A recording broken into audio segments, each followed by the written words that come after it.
Hello friends, हे बघा मी काल पुण्याला गेले होते कात्रजला. पण हे आहे बिबेवाडी. बिबेवाडीमध्ये ना हे आई तुळजापूर भवानी माता आणि काळूबाई आणि खारवड्याचे बाबा यांचं देवस्थान आहे. तर ती माझी बहीणच आहे.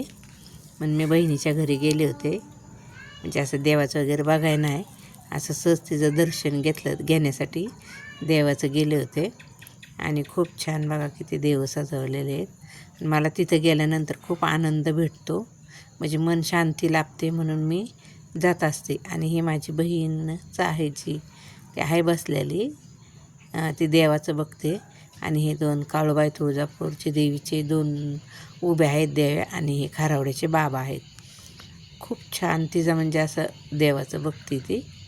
खूप लोक येतात असं तिच्याकडे.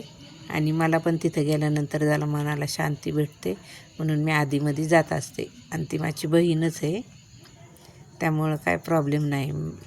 माझ्यापेक्षा लहान बहीण आहे ती. हे बघा, मग मीच बसले देवापाशी, जसं काय मीच देवऋषी नाही. माझं पण देवाचं करायचं आहे, म्हणून मी तिच्याकडे आले होते. आणि खूप असं प्रसन्नता वाटते तिथं बाबांच्या पुढे बसले की सगळे दुःख विसरायला होतं. असं काहीच दुखत नाही आपलं, निर्मळ मन अंतःकरणाने. जर तुम्ही देवापुढे बसला ना तर तुम्हाला काहीही भीती नाही कशाची. बोल खारवड्याचे बाबाचं चांग भलं.